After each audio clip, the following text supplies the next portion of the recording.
We did 12 affordable rental apartments and conversions. 2 of the houses are down on Shepherd Road, and then there are 3 other ones up just beyond the library that contain 12 units. That's been very successful. They're fully occupied with very happy residents. So that's our success story.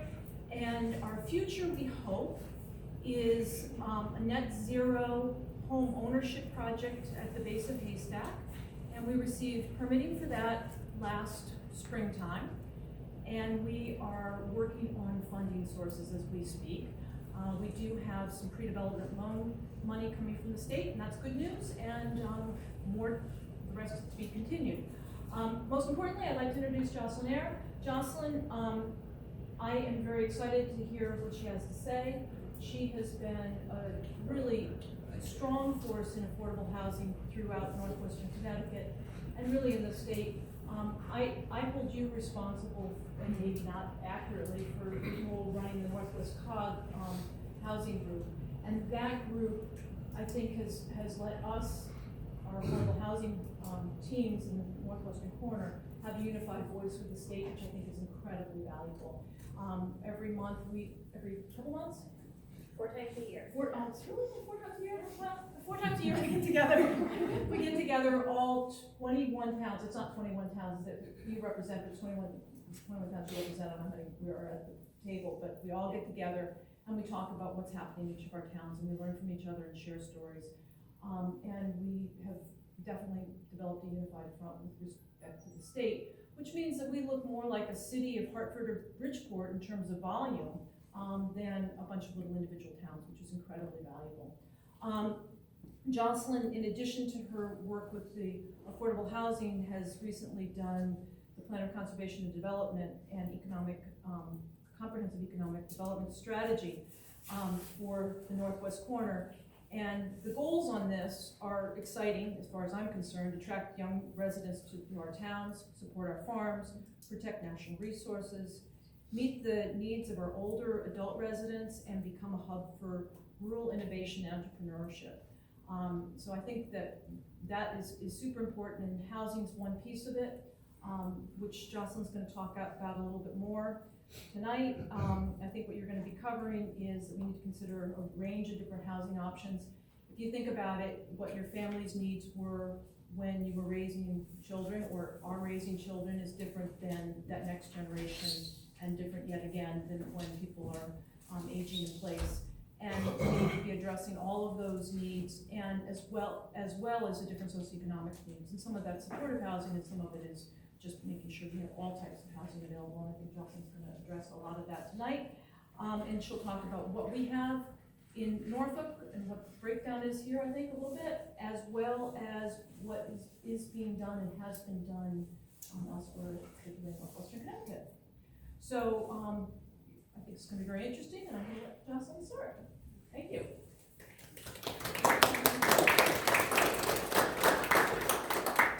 All right, thanks. Very happy to be here. I'm on to my first slide already. It's a beautiful space and such a great community resource, and thank you for having me. I am Community and Economic Development Director for the Northwest Hills COG, Council of Governments. This map is our 21 towns. So we go all the way down to Roxbury, all the way over to Burlington, but you'll see Norfolk right there at the top of the middle.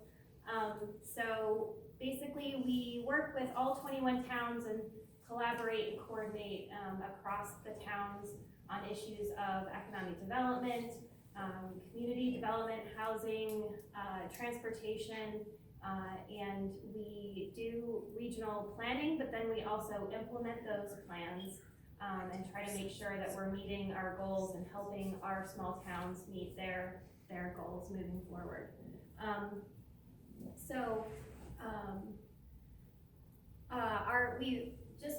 We're in a couple years into our regional plan of conservation and development, and as Kate mentioned, one of our core goals for that is attracting and retaining young families, but also meeting the needs of our older adult population.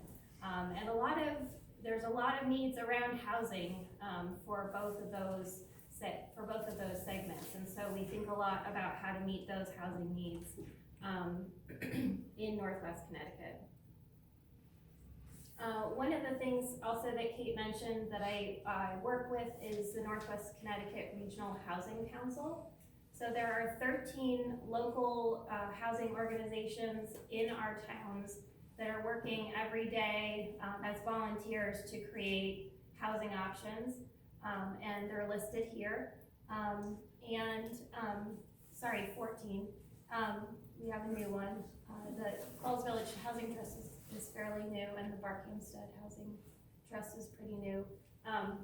So we all come together 4 times a year and learn from each other about what's happening, share resources, and then also, again, can sort of bring to the state the concerns and the issues of our small towns and our region of Connecticut together, rather than each of those towns individually trying to, get to the governor with their concerns.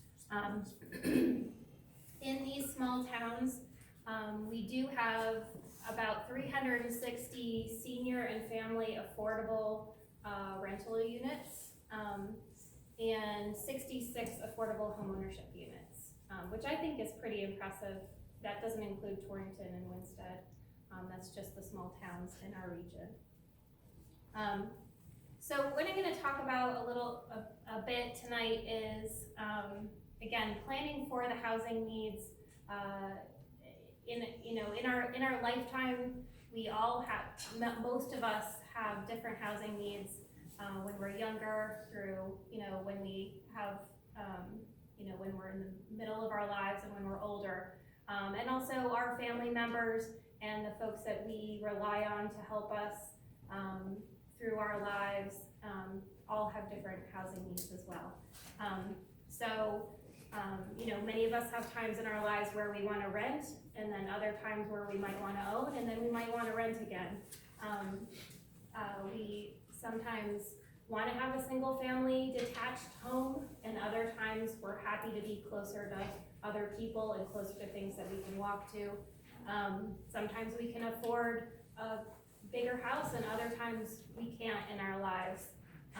And then again, the issue of, sometimes in our lives we can deal with high maintenance houses, and we're fine with climbing up ladders and fixing roofs and shoveling long driveways, and other times in our lives that does not work for us. So we want to really think about all of this when we think about how we make sure that we have the kinds of housing options that specifically are needed for our demographics. And so I'll talk a little bit about that. This report just came out fairly recently and is pretty interesting. It is a nationwide study, but it's done by AARP, and it really talks about the changing demographics nationwide, but these are also reflected in Northwest Connecticut and in Norfolk. So our demographics in the United States are changing. As we all know, we are an aging nation, and in 2050, 22% of Americans will be age 65 or older. There's more young adults living at home now than ever before. 48% of adults are single. 27% of children live with a single parent, so there's more single parent households than previously. And there's 11% fewer American households in the middle class in 2015 than there were in 2071. So we have a shrinking middle class, more single parent families, more people who are living alone, and our housing stock doesn't reflect those demographics. Our housing stock basically is single family houses on large lots, if you want to generalize. Predominantly that's what it is, and that doesn't really meet the needs specifically of this bigger and growing segment of folks who are living alone, and or need or want smaller size units or units that are lower maintenance. Specifically for Norfolk, these aren't the exact same numbers, but you know, in terms of folks that are over 65, right now in Norfolk, 40% of households have someone over 65 years old. And 49% of Norfolk's 18 to 34-year-olds are living in a parent's home. There's 136 residents in that age group, according to the American Community Survey from 2017. 31 householders in Norfolk are living alone. And the asterisk next to the 18 to 34-year-olds living in a parent's home, this is pretty true, you know, across Northwest Connecticut and across the state. But the average I think this is kind of shocking. The average millennial has $42,000 in student loan debt. That's incredible.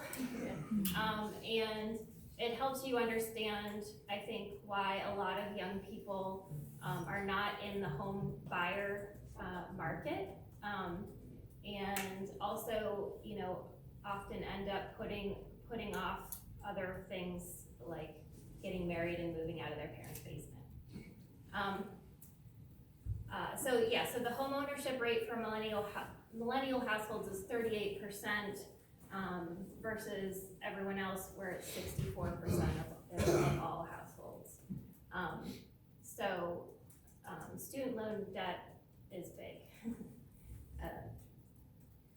Some more sort of demographics about statistics about Norfolk's housing stock. Basically, Norfolk's housing stock is larger. There's more single-family detached homes. It's older and it's more seasonal than the statewide average, and the county average in most cases. So in terms of larger, 73% of Norfolk's housing stock is 3 bedrooms or more. Just 11% are 1 bedrooms or studios, and again, that's the kind of growing segment of the demographic, are folks who are living alone, or you know, are willing and interested in those smaller units. So yeah, so if you see this, I don't know if this has a laser pointer, but the chart up there, you know, the first column is Norfolk, the next is Litchfield County, and the next is Connecticut. So that one's 4 bedrooms plus is 35% of Norfolk's housing stock, 22% of Litchfield County, and 22% of Connecticut's. So there's a lot of large units, as you won't be shocked to learn, in Norfolk. Also, 83% of your housing stock in Norfolk is single-family detached, compared to 74% across Litchfield County and 59% of the state. Over 50% of your units were built before 1940, and again, that goes back to the high maintenance issue often. You know, those older houses are harder to keep warm, and you know, keep up with. And then 30% of Norfolk's housing units are considered through the census data as vacant. Many of those, as we know from other places in other towns in Northwest Connecticut too, are vacant for seasonal or occasional use. So basically that means, you know, the weekend homes sort of are in that category, as well as anything that's vacant because it's on the market, for example. And this is generally true of, many of the northwest corner towns have this higher number of seasonal units, which again just means that those units aren't available, the weekend units aren't available for year-round use until someone sells them. And so you can see again on the bottom there, the percentage of Norfolk's housing stock, which is vacant, is quite a bit larger than in Litchfield County or in the state.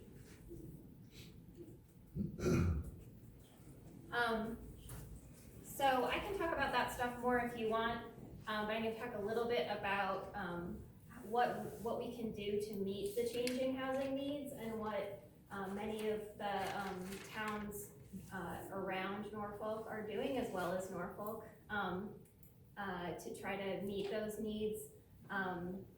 4 things I'm going to talk about are creating a town housing plan, considering zoning changes that allow attached units, 2 families, 3 families, multifamily, and also smaller units than are traditionally around in Northwest Connecticut. Partnering with local housing nonprofits like the Foundation for Norfolk Living, and then making sure that we advocate for basically the state funding that is needed to create more housing options. And so I'll talk a little bit about that. I live in Salisbury, and I'm actually on the Salisbury Housing Committee, which is not a committee of Salisbury, but is actually the nonprofit in Salisbury that owns and manages the affordable rental housing. So we adopted this in May 2018. About 2 years ago, we went through a process where we really thought about really the town-owned land, and we had a few public forums where we thought about how many units could be accommodated on that land, but also really thought about how many more affordable units we wanted to have in town, and made a goal for ourselves of increasing the number of affordable units by 75 over a 10-year period. And we decided we needed 60 more rental units and 15 more home ownership units. And then we really had residents help us think through what could be accommodated on some of the town-owned properties to help us get to that 75 goal. So that plan was adopted by the Board of Selectmen in May of 2018. Technically, as of July 2017, every town in Connecticut is supposed to have an affordable housing plan. And I heard recently that there may be funding available to towns who want to create plans. So as soon as we hear more details about that, we will let all of our towns know. But I think it would be a good opportunity for towns who haven't done it yet to, again, really think about what are the demographics here, what are the housing needs here, and how can we meet them specifically on specific sites. That's what we did in Salisbury. Also, in terms of zoning regulations, Salisbury also recently went through a long process of thinking about, again, creating the opportunity for multifamily, so attached units in town, and created this multifamily housing overlay district. And the blue blobs on there are where the multifamily is now allowed in the overlay district. So what you, basically what those areas are the areas that already have town water and sewer. So those areas can accommodate more units than if you are on septic and wells. So these are 2 new zones that allow that opportunity for those kinds of units. And one of the projects that the Salisbury Housing Committee is working on if you know Lakeville, if you know where Dino's Pizza is. So Dino's would be like right up there. So this is an old picture of actually what it used to look like. Well, let's see here. Dino's is like here. This is Dino's. This is the former hair salon. And this is a parking lot with a tiny kind of park here. But it used to be that multifamily building. And so what this multifamily overlay zone will allow is for us to rebuild what used to be there, and it could accommodate up to 13 or 15 housing units on that site with parking on it's sort of on a slope, so the parking will be underneath. We're working on that now, but again, that wouldn't have been allowed except through a housing appeals, a long legal housing appeals process under zoning previous. And that's sort of a larger-ish project, at least for Northwest Connecticut, but when I was at a planning and zoning commission meeting last week, there was another homeowner who came in who was basically creating four units in a big old house. And that wasn't allowed before and is now allowed in this overlay zone. So it's just something else to think about, especially in towns that have water and sewer, whether there's the opportunity to, again, accommodate this kind of, housing that's attached. In Kent, this project was done by Kent Affordable Housing. It was, this building here is an old farmhouse, and basically the farmhouse, they built on it in the back and then built a few additional buildings on the side. Now there's 10 units there. They all have solar panels on the roof, so they're very low cost in terms of energy. And they're doing, I think, 3 more units are coming up just right next door. And this is all in walking distance from the village center of Kent. The Litchfield Housing Trust has done a lot of different kinds of units, again, in terms of increasing the diversity of the kinds of units you have. They have done single-family houses 10 single-family houses all in one neighborhood. They've done scattered site kind of housing, affordable housing. They did a limited equity co-op. They converted an old schoolhouse, and all of those are just different types of housing that they've created in Litchfield. This is you guys, and you hopefully recognize that project. I'll just go back for a second. The town center rentals project, I thought so many towns and other groups outside of Norfolk have looked to it as a terrific example. It's just so nice to use the buildings that were already there and make sure that they remain a place that can house residents into the future and affordably, so that's great. And there's a mix of incomes in those units. Cornwall Housing Corporation, about 5 years ago, finished, this is Bonnybrook, I don't know if I have any other, which is 10 units of senior housing, and that's, you probably have passed it a few times, that's in Cornwall Bridge, right next to the general store,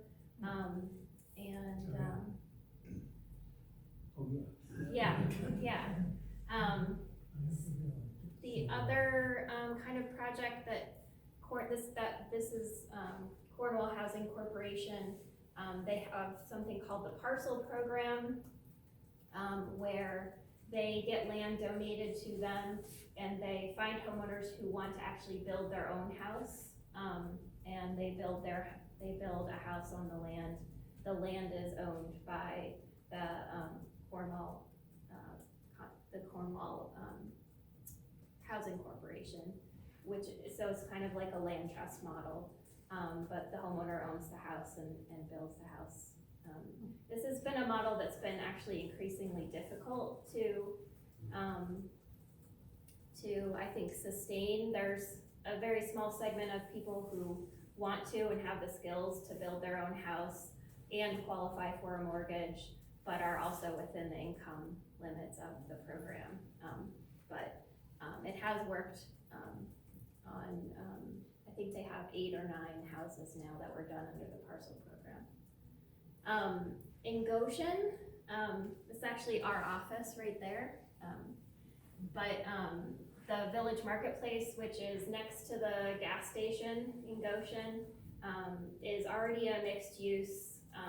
So there's apartments above the commercial and retail spaces in the Village Marketplace. And the Goshen Housing Trust is planning to basically purchase that property and renovate the housing units and add some more, make them nice places that are, again, affordable to residents for the future.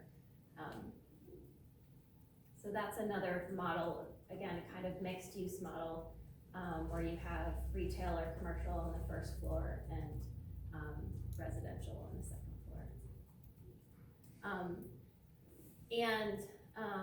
We actually have a new website for the Regional Housing Council, which has photos of all the beautiful housing, affordable housing all over Northwest Connecticut, links to all of the 14 housing organizations, and frequently asked questions, stories of folks who need affordable housing, employers who talk about the benefits of it and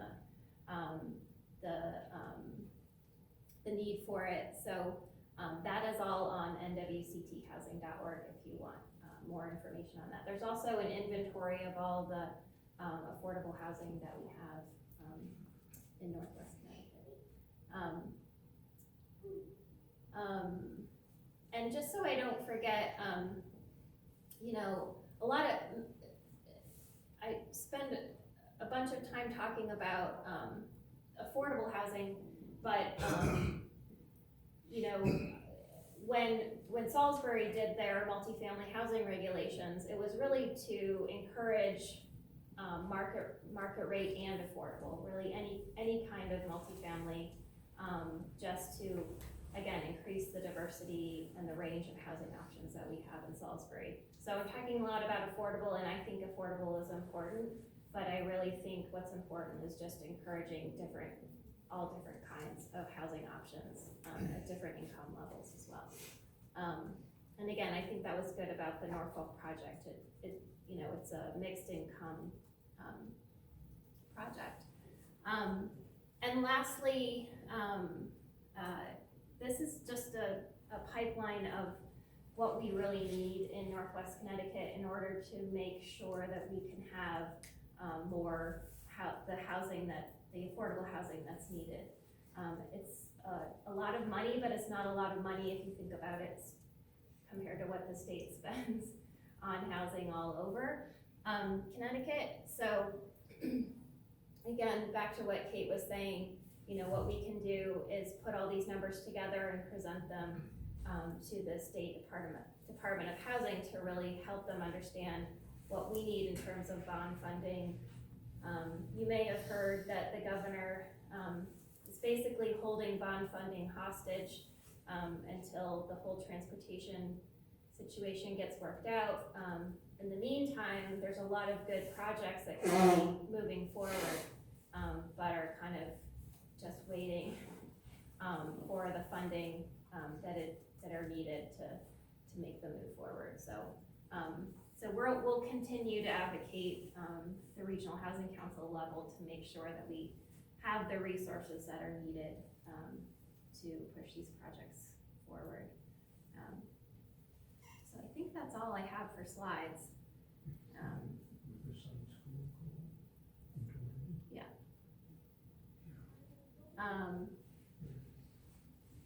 So I So we can open up to questions, Go back to the Norfolk. comments too. Yes. I was kind of intrigued on that one model you showed where, people donate their properties to a trust, and then the trust holds the land, and then people come in and build a house on those leased properties, I guess it is.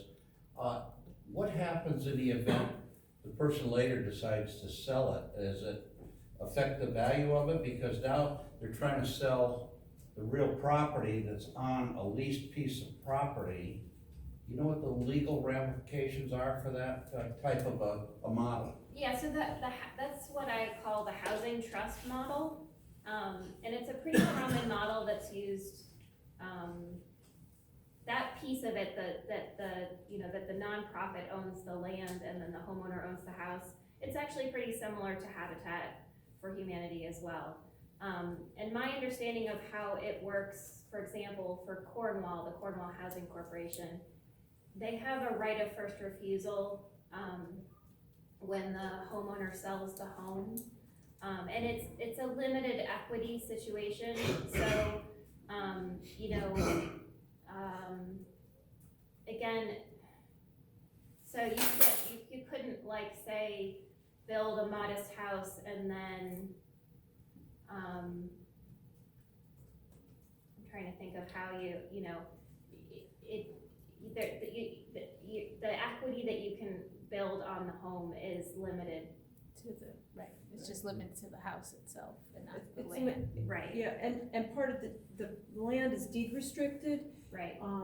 Obviously, the land stays with the housing trust, but also the restriction is to how much the house can increase per year. And In value. value. Yeah. And it depends on, the housing trusts are all a little bit different, but how much can they increase? And if you do an improvement to the property, how much that improvement can be worth. You have to get permission from the trust? Yes, I believe so, I know Cornwall a little bit, and I know Litchfield a little bit, and I think they're different, but generally you do have to get permission to do those things. What about the sale? They You know, have, so- but I think the Cornwall Housing Corporation, I know, has ended up buying back, parcel program homes and then finding new homeowners that are income qualified to purchase them. And Litchfield, I know, also will frequently buy back. And they buy back, they do refurbishments at the time, and then they sell again. And that allows them to keep the quality up, and maintain, and also make sure that they've got the proper buyer following, because that's one of the key, is maintaining that custody of the affordability, as things go forward. And that's an important piece of the thing. Thank you.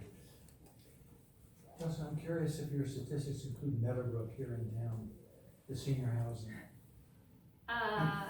You mean which statistics? Was it included in these studies in terms of what we have available there? I think it's 28 units. Yes. Yeah. Yeah, that would be included in the, the number that are, for example, not single family detached. Because this is an interesting model in its own right, in its own time, providing housing for old people like me. And to be able to afford it. Right. It happens to own all the field behind it. So it would seem to be a target property for some housing group to be thinking about doing something there. Duly noted. Start looking for the bucks, Mike. You set Torrington and Winston aside. Is it just a separate universe? I'm not even quite sure what I'm asking, but obviously the housing issues that arise there must be very different from. Yeah, I mean, on the Regional Housing Council, it's mainly the small towns with the small volunteer housing groups that come together to kind of, again, share resources and stories about what's going on with their smaller projects. They're just very different projects. Well, I guess in terms of part of size what I'm and- asking is, for example, are Torrington and Winstead sort of assumed to supply supportive housing for the region? Is that, Well, I mean, Torrington and Winstead house a lot of the supportive services that all of our residents utilize. And they do have, you know, a stock of affordable housing there. You know, they have met their 10% affordable housing goal as opposed to most of the rest of us. Does that answer your I question? think so. I think the difference is they each have housing authorities as well. I mean, that to me makes a material difference when you're comparing to the small towns with the volunteer housing trusts, corporations, whatever. So Right. that brings in, you know, I mean, you think about the high rise in Torrington, and you think about what Winchester has under their housing authority. It gets you a different level of resources, and I think in a certain sense, what Jocelyn pointed out about the concentration of social services between Torrington and Winstead, that yes, everybody, I think, does assume that those units would be the permanent supportive housing units, for example, but those are hard to find. I mean, Section 8 vouchers, scarce, portable Section 8 vouchers, scarcer, the vets vouchers, super scarce.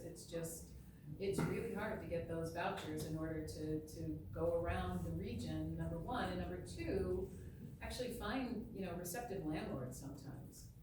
And that's where a lot of them go straight to the housing authority properties because they are easier to use there, or they're assumed to be used there. I guess the other reason I sort of separated them out, at least when I talked about this, was I think a lot of people assume that the affordable housing is in Winstead and Torrington, but we do have, you know, 360 units that are not in Winstead and Torrington that are already in our communities across those 21 towns. And so I guess that's sort of why I just wanted to highlight that our small towns do have started to meet their housing needs as well, and there are that many units that are, Yeah, that are in I the guess a small part of towns.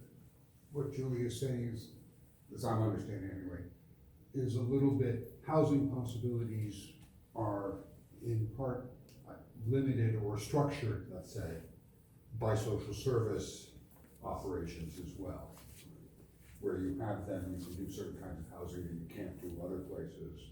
Yeah, it sort of depends on your population needs, you know, who needs permanent supportive housing, which means people need a super affordable unit with case management and services, right? I mean, you think about your disabled population, you think about all kinds of people, you know, across a variety of disabilities that need services. And, you know, given the transportation challenges around here, the fact that we have an inadequate and insufficient communications infrastructure to do telemedicine, that could work for some people, for example. You know, it's no wonder that that level of housing concentrates closest to the physical location of the social services and the medical.